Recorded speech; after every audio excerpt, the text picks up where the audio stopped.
나라에 돈이 없는 게 아니라 도둑놈들이 많다라는 게 거짓말이 아닌 것 같습니다. 돈 없는 측에서 이제 정부 지원금 받고 되게 힘들게 사는 것처럼 했는데, 알고 보니까 외차 끌고 다니고 함부로 돈 탕진하고 가식적으로 사는 인간들이 적지 않네요. 그걸로 이렇게 탕진되는 돈이 500억이 넘는다라고 하니 말 다 한 거죠. 대한민국에 생각보다 많은 세금 낭비가 발생하고 있다고 합니다. 저는 개인적으로 실업급여 관련해 가지고 되게 젊은 청년들이 일하다가 이제 되게 아파서 몸이 되게 안 좋아서 부득불 일할 수 없게 돼서 실업급여를 받는다, 이런 경우는 되게 찬성인데, 이제 1년 일하고 또 몇 개월 실업급여 받고 또 1년 일하고 몇 개월 실업급여 받고, 이러한 짓거리들을 반복하는 이 악랄하게 이 세금을 헤쳐먹는 놈들은 좀 많이 사라져야 된다고 생각합니다. 요즘에 이제 실손보험들 있잖아요. 실손보험 가입한 사람들이 많으니까 이 병원들이 뭐만 하면 비급여로 해가지고 이제 자신들의 이게 수익을 높이려고 하는 그런 수작질들도 많이 보이는 것 같습니다. 결국 실업급여가 아니라 실손보험 해서 이제 보험 혜택을 이렇게 되게 많이 받는 걸로 이렇게 개개인들이 좀 혜택을 받으려고 했는데, 결과적으로는 악용하는 일들이 많이 벌어지는 걸 보며 이건 뭐가 잘못돼도 아니야 잘못된 거다 라는 생각이 드는 거죠. 그러한 이제 좀 잘못된 부분들 관련해서는 철저하게 조사해서 바로잡을 필요가 있다는 겁니다. 앞으로 이제 시간이 지날수록 이제 이웃나라 일본에 벌어진 일들이 많이 발생하겠죠. 이제 노부모가 죽었는데 노부모가 타는 기초연금하고 국민연금을 이제 계속 받기 위해서 살아있는 것처럼 속이거나 하는 그런 일들 말입니다.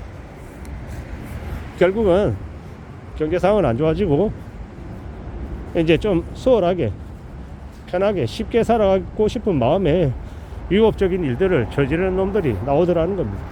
그런 상황들을 보면서 우리는 어떤 생각을 합니까?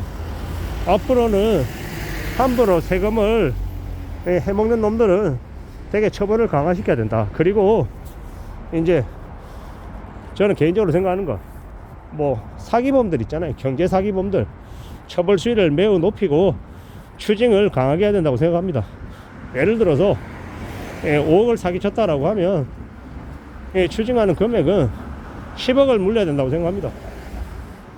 그가 형사 재판으로 해서 실형을 받는 건 받는 거고, 그 금전적인 부분 관련해서는 플러스해서 5억을 사기치면 그의 2배에 해당되는 금액을 이제 상납이 아니라 이제 내놓게 만들어야 된다는 겁니다. 그렇게 해서 그 금액을 공탁금처럼 이렇게 딱 마련해 놓고 나중에 피해자가 찾아갈 수 있게끔 해야 된다라고 저는 생각합니다. 그렇게 해놔야, 그래야 사기꾼들이 사기를 안 저지르죠. 그리고 사기 저지르면 그럼 인생이 끝장난다라고 하는 걸 이제 느끼게 해줘야 됩니다. 국가가 그 사기친 놈에게 채권 10억 이제 갖고 있는 것처럼 해서 이제 상환하게끔 만들어야 된다라는 겁니다. 그러지 않으면 사기는 계속 벌어집니다. 또 벌어지고 또 벌어지고, 죄의식도 없고 10억 사기 쳐서 예를 들어 한 1억쯤 이렇게 공탁하고 깜빵 가서 한 몇 년 살다 나오면 7, 8억이 생기는 일인데 누가 안 하려고 그러겠냐고요. 그런 사기를 벌리는 일들이 너무나 많더라는 겁니다. 그런 사기꾼들이 활개치는 걸 막기 위해서라도 더욱더 필요하다고 생각합니다. 앞으로 우리가 살아가면 겪게 되는 일들은 참 별의별 일들이 다 있을 것 같은데, 특히나 이 돈 문제 관련해서는 더 예민하게 굴어야 된다고 생각합니다.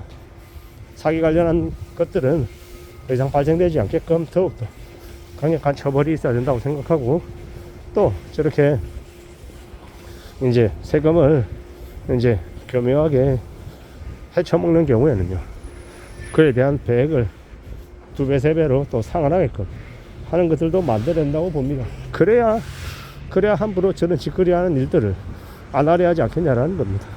지금의 법이 너무 허약하고 너무 허술해서 온갖 놈들이 법망을 피해서 사기친다라고 저는 생각합니다.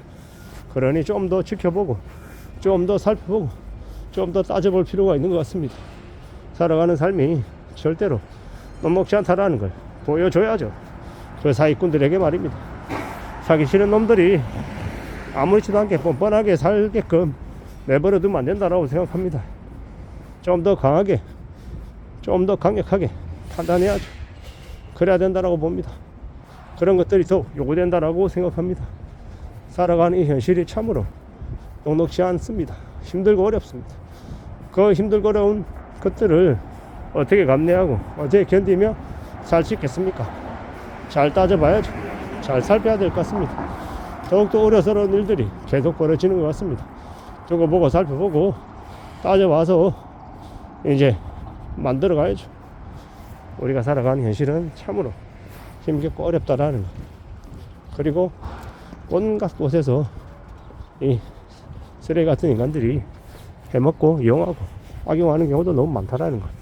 그래서 그런 것들을 더 잘 살펴보고 염두에 두고 어떻게 이제 줄여나갈지를 강구해야 되는 것 같습니다. 그냥 가만히 내버려 두면 그놈들은 계속해서 그러한 일들을 저지른다라는 겁니다. 되려 그런 일들이 더 늘어날 거다라고 보면 맞겠습니다. 그러니 좀 더 심사숙고하고 좀 더 유의하자라는 측면에서 잘 살펴보고 대응할 필요가 있겠습니다. 그냥 가만히 놔둬서는 안 된다라고 생각합니다. 험한 시대를 살아가는데 온갖 악인들이 난무하고 있습니다. 그들을 그냥 놔둘 거냐라는 겁니다. 가만히 놔둬서는 안 됩니다. 가만히 놔두면 보통 사람들, 서민들의 삶이 더 힘들어집니다. 보통 사람들의 호주머니에서 돈이 나가고 그놈들이 해먹는 구조가 된다라고 보면 맞을 것 같습니다. 참으로 살아가는 게 힘겹고 어렵기 때문에 우리는 더 심사숙고하고 더 조심하고 더 유의할 필요가 있는 것 같습니다. 좀 더 살펴볼 필요가 있겠다라는 겁니다. 정신 바짝 차리고 살아가야죠.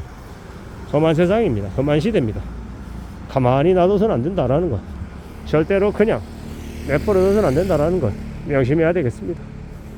이놈의 현실이, 이놈의 상황이 꽤나 극악스럽기 때문에 더 삶이 엉망이 되어가는 것 같습니다. 잘 따져보고 잘 살펴봐야 될 것 같습니다. 어떻게 살아가는 게 좋을지, 어떻게 사는 게 맞는 건지 궁리하고 살펴보고 따져봐야 될 것 같습니다. 험한 시대를 살아가고 있기 때문에 우리는 더욱더 우려하고 더욱더 염려하며 살아가야 되겠습니다. 그냥 가만히 있으면서 괜찮다 이러면 안 된다라는 겁니다. 정신 바짝 차리고 이 현실을 어떻게 극복하고 어떻게 감내할지를 따져봐야 되겠습니다. 그렇게 마음을 먹고 지내야, 그래야 길이 열리지 않겠나라는 겁니다. 험한 시대를 살아가고 있는데 마냥 막연하게 괜찮은 것처럼 희망적인 얘기를 해서는 곤란한 것 같습니다. 잘 생각하고 잘 따져보며 지내야 될 것 같습니다. 이상입니다.